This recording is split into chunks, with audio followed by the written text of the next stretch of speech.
Welcome to Psalm 74. We're creeping up to the halfway mark of the Psalms, and we're reading a maskil of Asaph. A maskil is something with a lesson in it. There's a teaching lesson in it.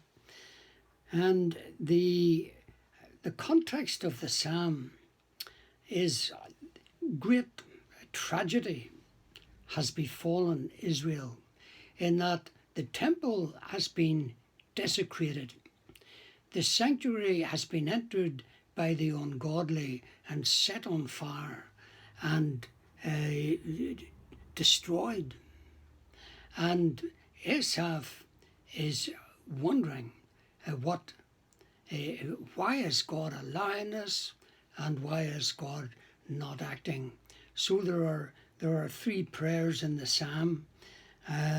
Verses 1 to 3 it would be the first prayer, and then we have an observation. Then verses 10 to 11 would be the second prayer, and we have another observation from 12 to 17, and then the psalm ends with another prayer. And the theme really is to remember us, and how long and when are you going to act? And it could also be, it would apply, if applied prophetically, to the conditions in Jerusalem in AD 70 when the Roman General Titus destroyed the temple. And it could also be even further out in prophecy to a day still to come when the man of sin will go in and desecrate the sanctuary. Now, it could apply to the Chaldeans and Nebuchadnezzar destroying the temple when King Zedekiah was on the throne and he was the last king. It could also, as some suggest, could be the time of the Maccabees and Antiochus Epiphanes, who went in and desecrated the temple. But whichever occasion it applies to, it could apply to any of them. And really we're reading of Asaph's jealousy for his God, that the ungodly are allowed to do these things to God's holy house. So it begins verse 1. O God, why hast thou cast us off forever? That's what it seemed like, that God had cast them off forever.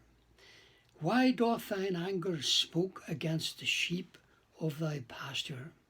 And we know the reason, because they had dabbled with idolatry, they had disobeyed all of God's laws, they had forsaken him, they had worshipped the nature gods around them. Then the psalmist says, remember thy congregation, which thou hast purchased of old, the rod of thine inheritance which thou hast redeemed, this Mount Zion wherein thou hast dwelt. So he's reminding God of the history of his people and how he had brought them from Egypt and how he had brought them to Jerusalem and to Mount Zion. This Mount Zion wherein thou hast dwelt, it was the dwelling place of God where in the Old Testament under the covenant with Moses and with David. Lift up thy feet unto the perpetual desolations, even all that the enemy hath done wickedly in the sanctuary. So he's asking God to act. And he reminds God of his great dealings and deliverances that he had given to Israel. So verse 4 he says, thine enemies roar in the midst of thy congregations. They set up their ensign for signs. They bring their pagan signs into the holy places. A man was famous according as he had lifted up axes upon the thick trees. But now they break down the carved work. They're off at once with axes and hammers. They had gone into the temple where there were carvings of cherubim and seraphim right into the holiest place, and they took axes to them, axes and hammers, and broke them, and broke down all that beautiful carved work which Solomon had made. They have cast fire into thy sanctuary. They have defiled thee by casting down and the dwelling place of thy name to the ground. So now it is razed to the ground. The sanctuary that had been on Mount Zion, the centre of Jerusalem, the dwelling place of God, these ungodly men had destroyed it. They said in their hearts, let us destroy them altogether. They have burned up all the synagogues of God in the land. So everywhere where there was a congregation of Jews, they destroyed that building. We see not our signs. There is no more prophet, neither is there among us any that knoweth how long. So really, they're bewildered.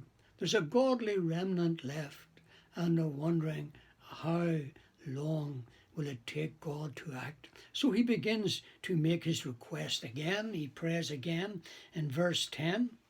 O God, how long shall the adversary reproach? Shall the enemy blaspheme thy name forever? Now notice what is Asaph's concern. Not just that the people have lost something, but God's name is being dishonoured and is being blasphemed among the heathen. Why withdrawest thou thy hand, even thy right hand? Pluck it out of thy bosom. So Asaph is saying, for your own name, O God, act, and act now, and draw your hand out of your bosom and act. Now he goes on to say, he takes another observation, and he looks back in the past of God's great blessings to Israel. He said, for God is my King of old, working salvation in the midst of the earth. Thou didst divide the sea by thy strength. Thou breakest the heads of the dragons in the waters. Now, this is probably an allusion to Pharaoh's armies. This is coming through the Red Sea. Thou breakest the heads of Leviathan in pieces, and gavest him to be meat to the people inhabiting the wilderness. So the children of Israel were brought through the wilderness, through the Red Sea, through the wilderness. Thou did cleave the fountain and the flood. Thou driest up mighty rivers. And the Israelites, there came a time when they walked across the Jordan, and the river Jordan held back its waters as they walked across on the dry riverbed. Not only did Asaph remember those things, was reminding God of those things, but he says, the day is thine, the night also is thine, thou hast prepared the light and the sun. This is the great God of creation. Day and night, light and darkness, the light and the sun. He's reminding God, you have made these things. Thou hast set all the borders of the earth. Thou hast made summer and winter. So Asaph has absolutely no doubt that the earth belongs to the Lord. Mind you, the establishments and governments and universities of earth today could be reminded again that the earth is the Lord's. Thou hast set all the borders of the earth. Thou hast made summer and winter. And so, having reminded the Lord of these things, he prays again. And the burden of his prayer is to remember. And he says, remember this, that the enemy hath reproached, O Lord, and that the foolish people have blasphemed thy name. It hurt Asaph to hear the Lord's name blasphemed. Doesn't it hurt us sometimes listening to the media, to the radio, to hear atheistic men, ungodly men, mocking the scriptures, and if they do quote the scriptures, they're misquoting them and taking them out of context and mocking God? O deliver not the soul of thy turtle dove unto the multitude of the wicked. And the turtle dove was a gentle object of love, and he was giving this name to God's own children, to God's own people. Don't deliver them to the multitude of the wicked. Forget not the congregation of thy poor forever. And there will come a time when that godly remnant, at the time during that great tribulation, they'll maybe perhaps read this psalm and say to God, forget not the congregation of thy poor forever. Have respect unto the covenant, for the dark places of the earth are full of the habitations of cruelty. You know, when it comes to the millennium, there will be 3 covenants fulfilled literally. There will be the covenant that God made with Abraham, Isaac and Jacob about the land. Then there will be the covenant that he made with David, and to do with the kingdom, and that his throne would last forever. And then finally there would be the new covenant that he made with the house of Israel and with the house of Judah, and it will be fulfilled in the millennium. So there are great promises ahead for God's people, Israel, but it will seem awfully, it will be like a panic situation for those wondering, when is God going to come and deliver us and keep those covenants? Have respect unto the covenant, for the dark places of the earth are full of the habitations of cruelty. O let not the oppressed, verse 21, O let not the oppressed return ashamed. Let the poor and needy praise thy name.